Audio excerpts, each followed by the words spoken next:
Nabi sallallahu alaihi wasallam. Ayo bareng-bareng. Asyhadu anna Ba'lawi laisu min dzurriyyati Rasulillah sallallahu alaihi wa alihi wasallam. Aku bersaksi bahwa sesungguhnya Ba'lawi, Habib bukan keturunan baginda Nabi Muhammad sallallahu alaihi wasallam.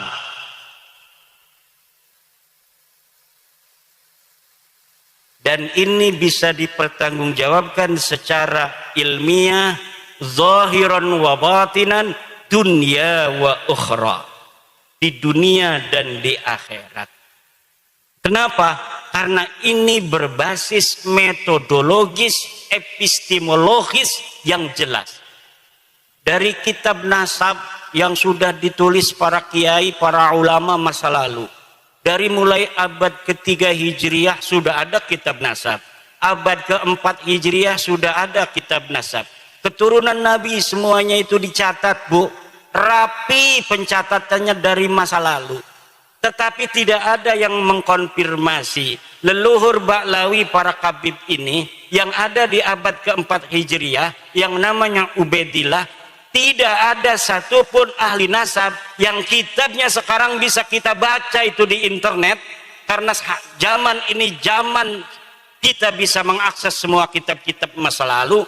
Tidak ada satupun kitab nasab yang mencatat Ubaidillah leluhur Habib-Habib ini sebagai keturunan baginda Nabi besar Muhammad sallallahu alaihi wasallam. Kapan munculnya mereka ngaku jadi turunan Nabi?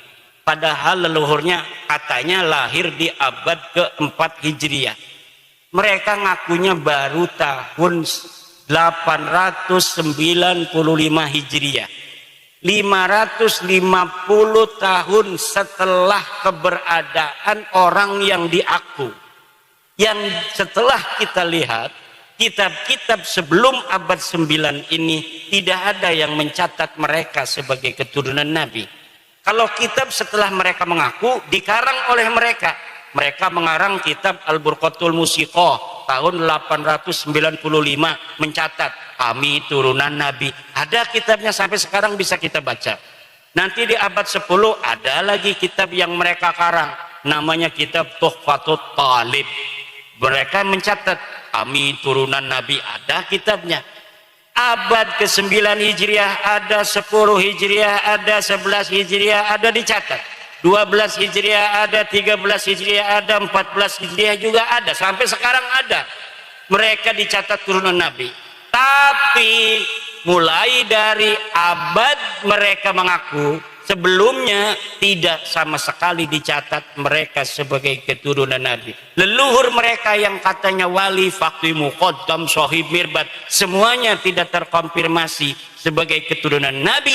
Bahkan menurut sejarah, kitab-kitab sejarah yang dapat kita baca di Yaman, tidak ada di Yaman orang yang bernama faqih muqaddam. Tidak ada di Yaman orang yang bernama Muhammad Sahib Mirbat. Tidak ada orang yang bernama Ubaid. Lalu mereka mencatat nama-nama itu berdasarkan apa? Berdasarkan menurut seorang peneliti dari Barat yang bernama Alexander Knies, berdasarkan historical imajinatif, yaitu sejarah imajiner yang ditulis berdasarkan khayalan semata. Allahu Akbar. Kenapa sekarang saya menggunakan salah satu pendapat dari orang Barat? Karena pendukung mereka namanya Rumel Abbas sekarang menggunakan orang Barat, menggunakan kiai dari Mesir. Saya bantah, Syekh Ali Jum'ah tidak bisa jawab, itu orang Mesir. Orang Iran namanya Mahdi Rojai bikin video bahwa dia mendukung Ba'lawi sebagai cucu Nabi. Saya bantah, tidak berani jawab, tidak berani diskusi dari Iran. Ulama Iran tidak berani melawan ulama dari Jawa, Indonesia. Ulama Mesir tidak berani melawan ulama Jawa Indonesia. Ulama Yaman tidak berani melawan orang Jawa Indonesia. Siapa di dunia ini yang mau bela Balawi, silahkan daftarkan diri untuk melawan ulama dari Indonesia, putra Nusantara asli. Gak bakal ada yang berani. Kenapa tidak ada yang berani? Nggak ada dalilnya. Kenapa tidak ada dalilnya? Ya memang palsu. Kenapa palsu? Ya memang bukan turunan Nabi Muhammad. Kalau bukan turunan Nabi Muhammad, turunan Nabi siapa? Nabi Adam. Sama saya, sama sama kiai, sama sama polisi, turunan Nabi Adam semua. Ya udah, kita udah, kata saya, kita bukan benci ente, Bib. Bukan benci, cuma ente salah. Ente bukan turunan Nabi, jangan ngaku-ngaku turunan Nabi lagi. Ayo kita, nggak apa-apa kamu bukan orang sini, haplogrupnya beda dengan kita juga. Kita anggap saudara di Indonesia. Tapi jangan bodohin anak-anak Nusantara, jangan ngaku-ngaku cucu Nabi, minta-minta duit, keliling-keliling dawir. Jangan minta-minta duit sama pengusaha untuk membangun sesuatu, membangun pondok dan lain sebagainya, padahal buat beli mobil. Udah sadar bahwa ente bukan cucu Nabi, nggak ada dalam kitab nasab, nggak ada di dalam kitab sejarah, tes DNA-nya orang Kaukasus. Haplogrupnya G, haplogrup G itu orang Kaukasus, sekarang yang banyak itu di daerah Turki, orang India di daerah Pakistan yang berbatasan dengan Afghanistan, suku Kalas.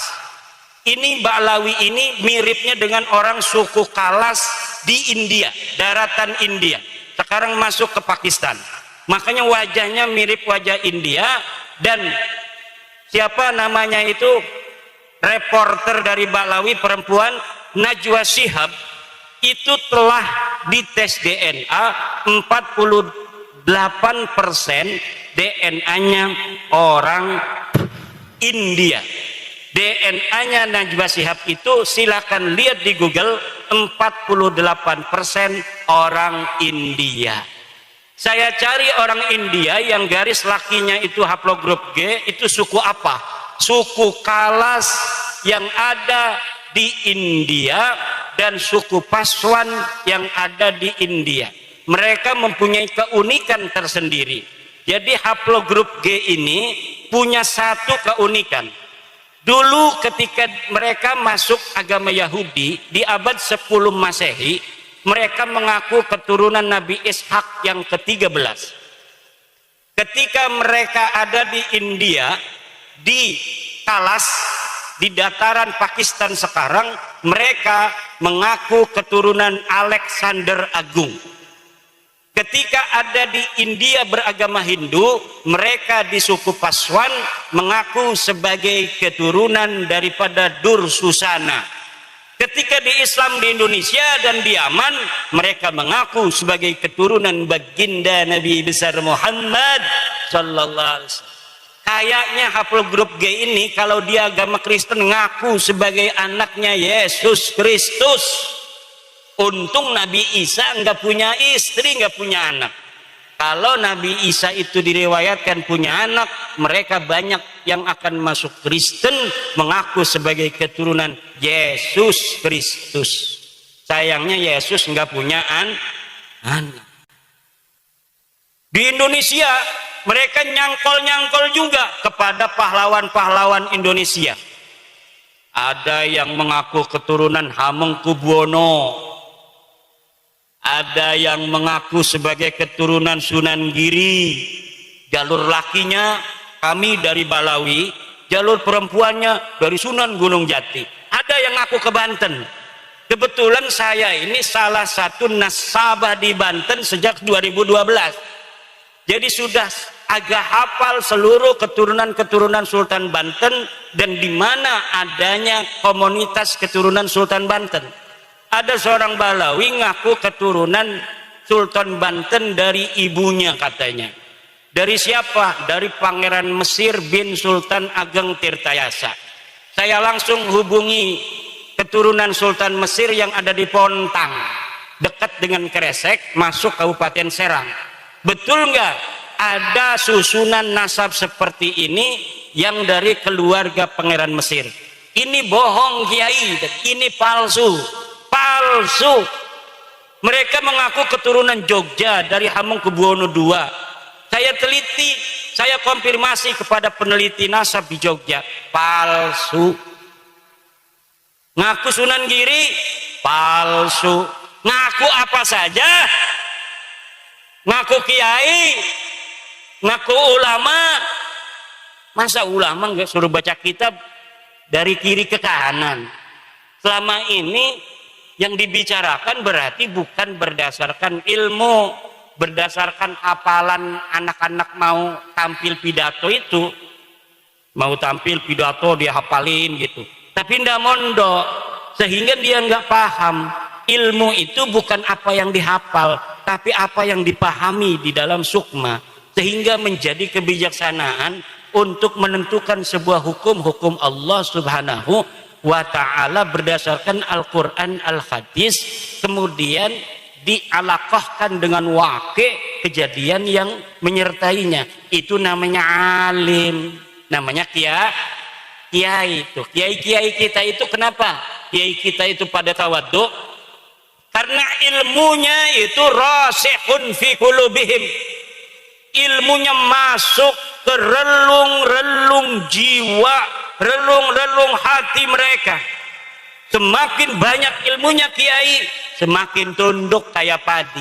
Semakin berisi dia semakin menunduk. Semakin ada orang menghormati, semakin dia menghormati orang yang menghormatinya. Ini akhlak bangsa kita, bangsa Nusantara. Tapi mereka kalau dihormati ngelunjak, semakin dihormati semakin yang menghormatinya dimanfaatin, duitnya diroyot, apa tuh istilahnya, diporotin. Kalau ada mukibin kaya udah habis itu, punya mobil Alphard diminta, kalau enggak kualat ente. Orang mengkritik mereka, kata Novel Anidrus, orang yang berani mengkritik Habib itu adalah dajjal. Tidak ada itu dalam ajaran.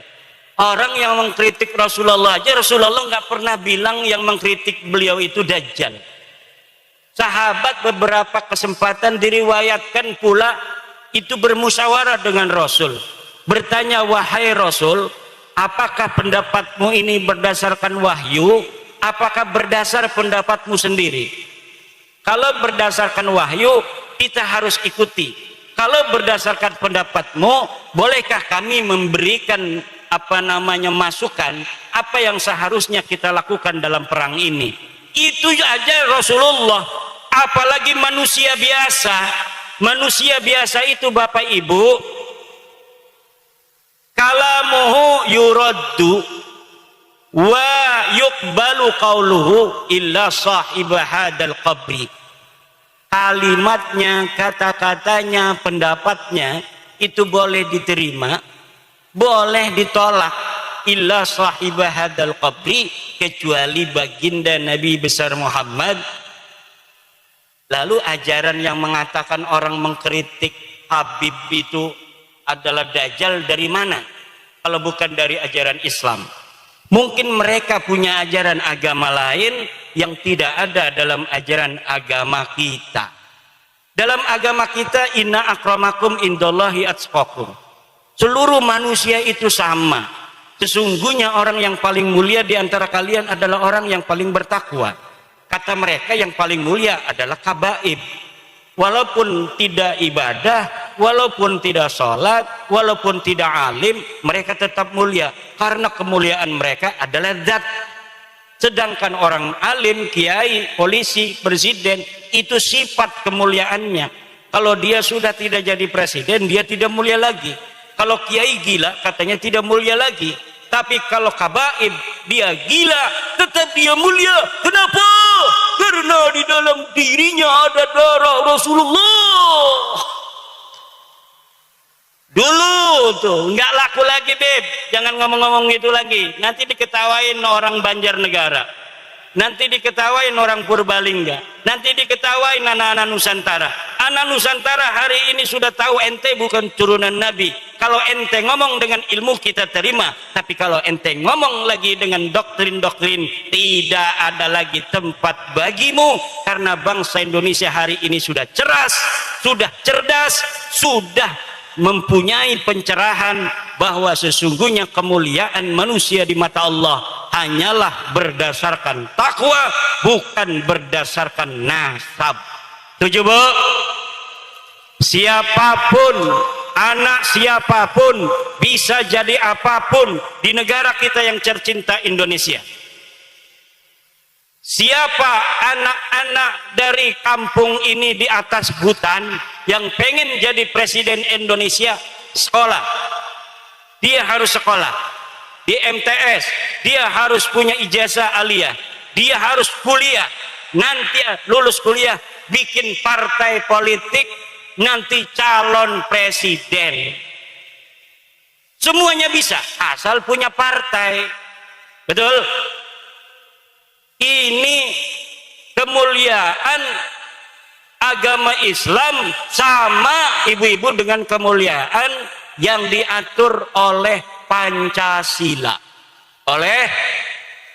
Coba Pancasila sila kedua, kemanusiaan yang adil dan beradab. Pancasila. 1. Ketuhanan yang Maha Esa. 2. Kemanusiaan yang adil dan beradab. 3. Persatuan Indonesia. 4. Kerakyatan yang dipimpin oleh hikmah,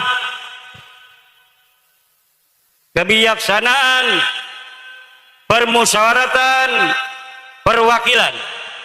5. Keadilan sosial bagi seluruh rakyat Indonesia. Yang diam aja HTI itu. Ini yang diam HTI ini. Coba sila kedua, Mbak. Mbak, nggak usah lihat-lihat foto dulu, nanti digedein aja. Sekarang dengerin. Sila kedua, kemanusiaan yang adil. Apa artinya? Kemanusiaan kita ini bagi Indonesia adil. Apa artinya? Semuanya sama bagi Indonesia, bagi Undang-Undang Dasar 45, bagi Pancasila. Tidak ada bedanya di dalam negara Indonesia.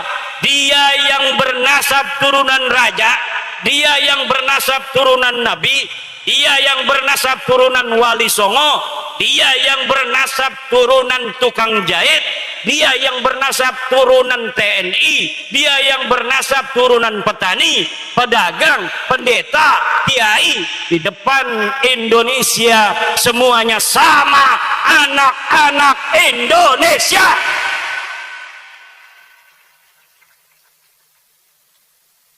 Dia bisa jadi presiden. Siapa saja bisa jadi presiden. Dia bisa jadi menteri. Dia bisa jadi gubernur Jawa Tengah. Dia bisa jadi gubernur Jawa Timur, bupati Banjarnegara, camat di sini, lurah di sini. Tidak dilihat dari keturunannya. Silahkan masa lalu mereka keturunan pengkhianat sekalipun, tapi kalau sekarang dia ini komitmen kepada NKRI, kepada Indonesia, mau bersama membangun citra baik bagi bangsa dan negara di mata dunia, maka kita akan terima. Walaupun kita tahu mereka dulu turunan antek-antek penjajah Belanda. Kami punya data dan punya bukti yang leluhur mereka lakukan kepada leluhur kami bangsa Indonesia, yaitu mengkhianati kami. Berbagai macam peristiwa sejarah telah membuktikan leluhur-leluhur bangsa Indonesia yang menginginkan kemerdekaan, siapa yang mengkhianati, kami mencatatnya, tapi kami akan hapus semua itu kalau kalian mau mawas diri, kalian mau bersama untuk membangun negara ini hari ini. Kenapa? Kita harus melihat masa depan, betul? Bukan melihat masa lalu. Masa lalu itu suatu yang kadang-kadang sangat menyakitkan untuk dikenang. Saya banyak bersedih kalau membaca sejarah keluarga, sejarah Banten, sejarah perjuangan. Bagaimana leluhur-leluhur kita dulu sampai mengorbankan diri mereka untuk kemerdekaan kita hari ini. Ada yang tergeletak di pinggir jalan. Hari Sabtu 26 Desember 1682. Untuk apa? Untuk leluhur lakukan itu untuk kita hari ini.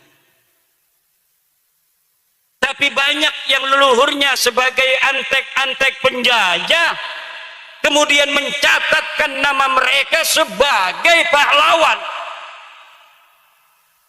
Ketika dicari sejarahnya, daya. Di mana mereka ketika perang Cilegon 1888? Di mana mereka ketika perang Diponegoro 1825? Di mana mereka ketika perang merebut kemerdekaan?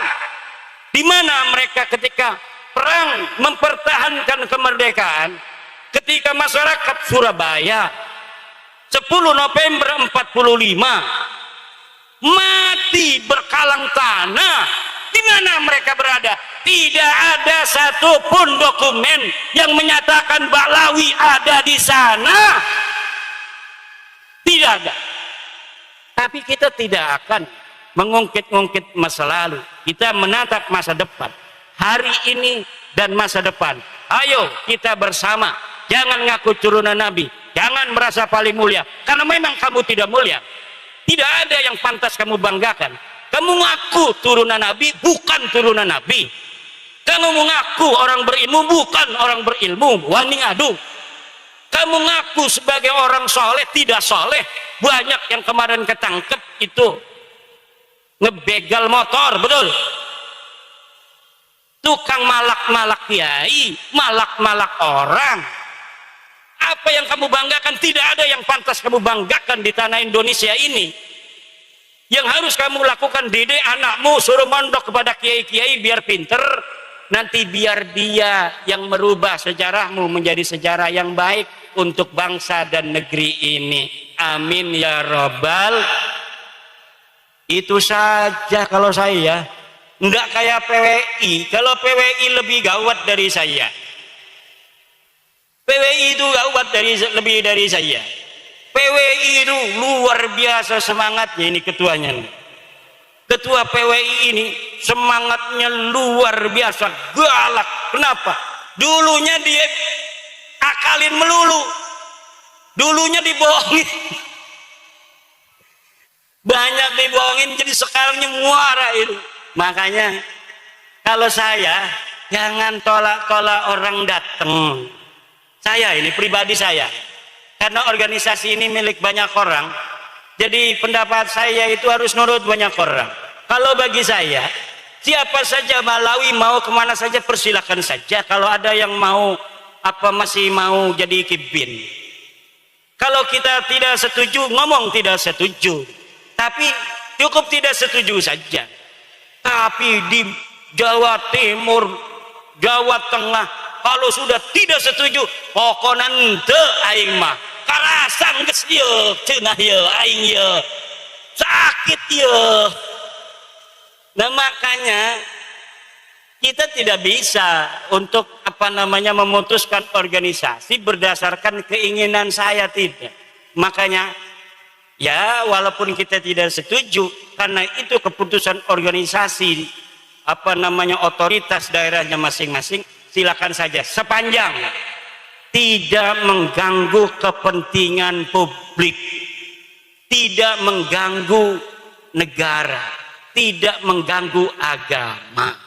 Biar kasih pelajaran saja, biar mereka sadar. Kalau sudah sadar kan alhamdulillah. Tapi jangan sampai ada hal-hal yang tidak diinginkan. Kenapa? karena yang akan rugi adalah saudara-saudara kita. Kibin-kibin itu, kibin itu siapa sih? Saudara kita. Understand? Understand? Understand?